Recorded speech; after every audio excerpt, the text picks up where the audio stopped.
Hey there, my friends, it's Brad, the Bearded Piper, and I hope you all are having a great day. You know, it's kind of a nice day out here in southwestern Pennsylvania, a little bit of a cool breeze, and I decided I was going to come out on the deck with one of the dogs and have a after lunch bowl of Burley Flake number 2 from Cornell and Deal in my Merchant Service standard rusticated pipe. If you're not familiar with the Merchant Service pipes, this is the brand that Bing Crosby is smoked. This was his favorite pipe, the Merchant Service standard. It was so popular with Bing that Savinelli has a Bing's favorite, which is it's kind of a copy of the Merchant Service, although theirs is filtered, the Merchant Service is not. And I was lucky enough to score this pipe the day after Thanksgiving on Black Friday, and they had a release of inventory, and I got one, and it was my dream pipe. And I talked about this when I did the box opening. I'm so excited to get this pipe because my grandmother was a big fan of Bing Crosby, and anytime I ever think of a pipe smoker, I always go back to that iconic picture of Bing with his pipe. So this is actually only, believe it or not, like the third or possibly the fourth bowl that I put through it. And I chose this pipe because I wanted an after lunch flavor bomb. I wanted to be smacked in the taste buds with full flavor of something. And I have Burley Flake number 2 and Burley Flake number 5, and they're both obviously Burley based. I mean, that's why they're called Burley Flake. Burley, Kentucky, and Virginia, and they can be a little hefty sometimes on the vitamin N, if you know what I mean. But I decided that's what I wanted, and because I was going to do a Burley today, I decided, you know, because this is still early in the life of this pipe, still working on building up that cake, and, you know, I still don't know if it's necessary or needed to be. Excuse me. But I wanted to put another bowl of Burley through it. Although, oh man, Bing supposedly smoked crooner, and I think I've had 3 or 4 bowls of crooner this week. I'm really starting to dig the deer tongue. I really am. So I don't know. I might move that over to here. We were talking in a Zoom meeting, or not a Zoom, a Google Meet meeting, and I said about deer tongue ghosting, and somebody's like, "No, don't buy into that. It doesn't ghost that bad or at all." So I put a couple bowls through one of my Brighams, and then I put a bowl of, I can't remember what it was, and I didn't taste the deer tongue at all. So I'm not worried about that anymore. Of course, I don't have I'm not a super taster. Aristocob talks about a super taster, somebody that can taste a bunch of different things, and I can't do that. Again, it's why I use a Zippo. I can't taste the fluid. So, but that's just me. But anyway, I decided, had a couple people in my last video say, yeah, Brad, you should do some piping chats. So I'm going to call it BSing with Brad. So this is my very first BSing with Brad. And why BSing? Because, well, one, I like alliteration. So BSing with Brad, you know, that makes a lot of sense. The B and a B, you know, BSing and Brad. But two, and probably more than anything else, is I have been told in almost 50 years of my life that I'm full of BS. Very, you know, full of BS. My wife tells me I'm full of BS. Her friends tell me I'm full of BS. My mom tells me I'm full of BS.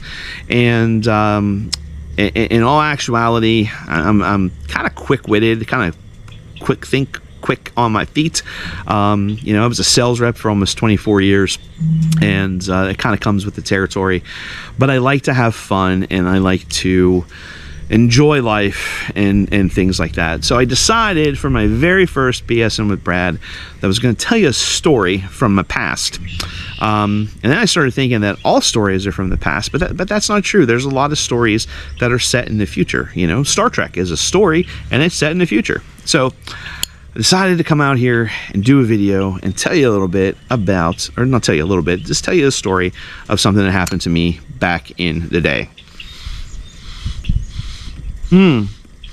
Speaking of back in the day, Smarty Bob has a wonderful giveaway going on right now. Go check it out for his 400th subscriber, and give Bob a sub if you haven't already. His great content. I love Bob's videos. They're fantastic. So anyway, let me get to my story. So back in 1996, I started a career in outside sales. And I worked for a couple different companies, and when I finished my master's degree, one of my customers had recruited me to work for them, and the name of that company was Fairmont Supply. They're no longer in business. They were a mine supply company, and they had a program. It was a fast track to management program, and in this program, you would go in, you would work in each department for 3 months. And the idea was, when you finished the program, or you got to a specific department where you excelled at, you would stay in that department, and they were kind of going to groom you to replace the manager, because all of our managers were, 5 to 7 years away from retirement. In this way, when they retired, you'd have somebody be able to take over, and without missing a beat, everything would just be smooth. And that made a lot of sense, because too many companies wait until somebody retires before they think about replacing them, and then you lose a lot of that know-how and the experience in that department. So I was only with the company for a few months, and they decided to have this guy, his name was Joey, come and work with me. And he had just come out of the warehouse, and he was going to serve. He'd just come out of inside sales. He had worked 3 months in a couple different departments, and 3 of them were in the warehouse, which is where he excelled at and where he ended up. But anyway, he was going to spend 3 months with me.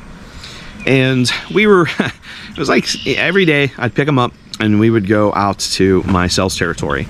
And I called on the coal mines in northern West Virginia, and kind of not quite the southwestern corner of Pennsylvania, but not far from it.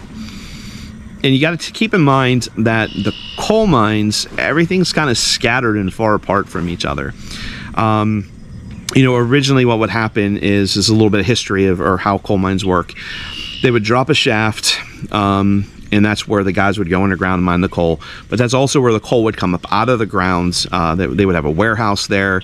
They would have a coal preparation plant there where they would clean the coal, get it ready to go to power plants or overseas or wherever it was going. They'd have water facilities there to clean up the water so it could go back out and get all the impurities out of it.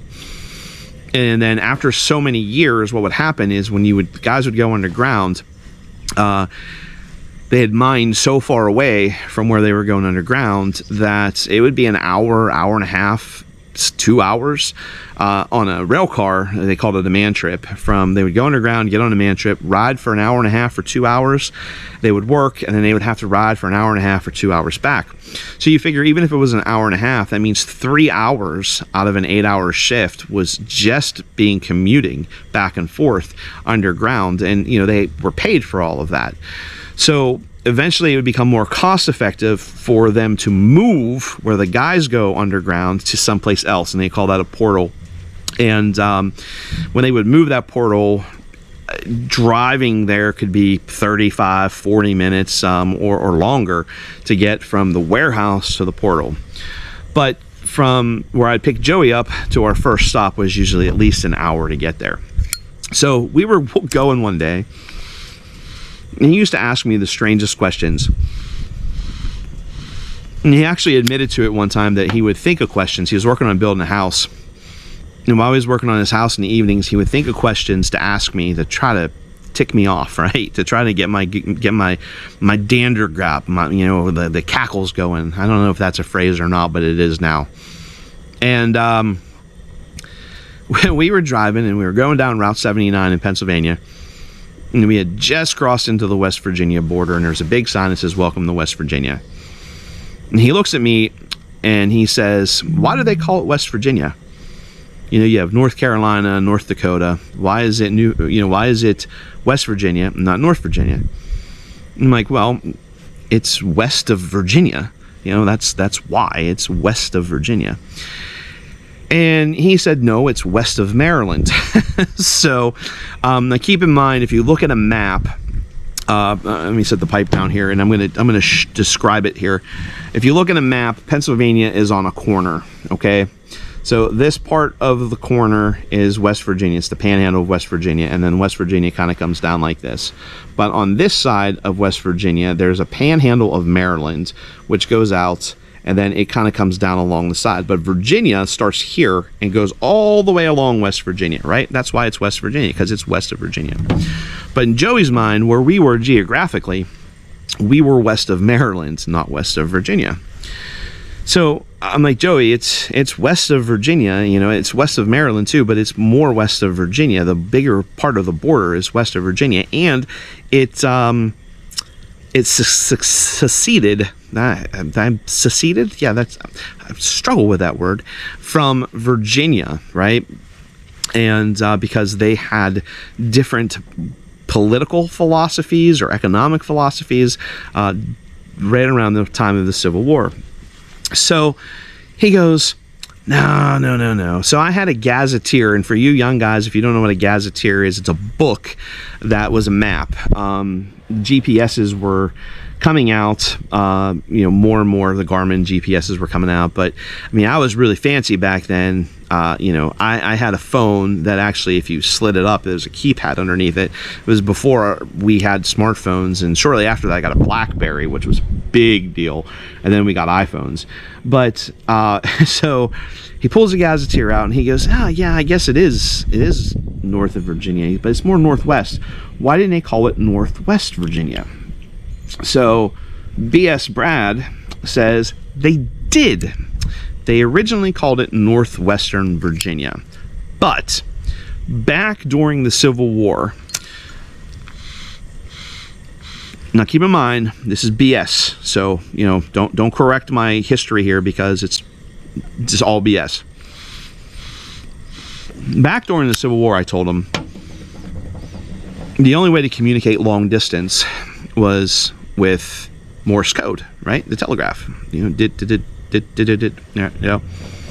And when they would relay messages to the troops during the Civil War, it was too much for them to tap out Northwestern Virginia to the other troops to let them know. So they shortened it from Northwestern Virginia to West Virginia. And he looks at me and he goes, He said, well, why did they go with West and not North? And I said, because there's more dots and dashes in North than there is in West. Now, I don't know Morse code. That this whole story is made up. So he goes, I didn't know that. So we're driving for a little bit. Started talking about something else. And all of a sudden he goes, you're shitting me, aren't you? And I said, what?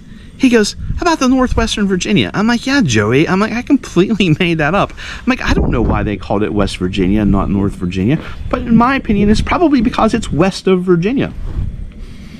So, yeah, I BS'd him. And he believed me. That was the part that blew my mind. He believed me. So that is the first story of the BSing with Brad. And I chose this one because it is BS, and it just shows you how gullible some people are. So I'm going to enjoy the rest of this pipe. May read a chapter or two out of my Kindle before I go back in to monster.com, Indeed, and all of that, and keep looking for a job. So until we talk again, friends, remember, life is good, but it's better with a pipe.